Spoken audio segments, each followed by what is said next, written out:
আজকে আমি যাব আমার এক্স এর বিয়েতে, তাই জন্য কি শাড়ি পরা যায়, ব্ল্যাক না রেড? রেড পরলে তো আমাকে একটুও ভালো লাগবে না, আমি বরঞ্চ ব্ল্যাকই পরি। ব্ল্যাকটা পরে আমাকে কি সুন্দর দেখতে লাগছে। এখন কি পরা যায়, চিক না ইয়ারিং? আমি বরঞ্চ ইয়ারিংই পরি। আমার এই ইয়ারিংটা বলে তো আমাকে পুরো সেই দেখতে লাগে। তো এখানে হলে কখন আমি রেডি হবো, চলো মেকআপটা এবারে করা যাক।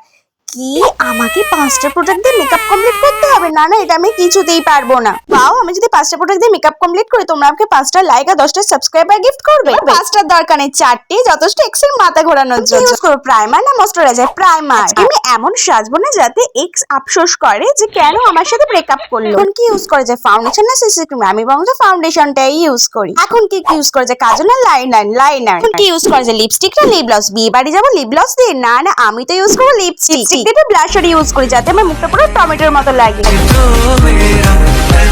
কি তোমরা এখন আমার চ্যানেল লাইক করোনি, সাবস্ক্রাইব করোনি? তাড়াতাড়ি করে দাও যাতে যেতে পারি।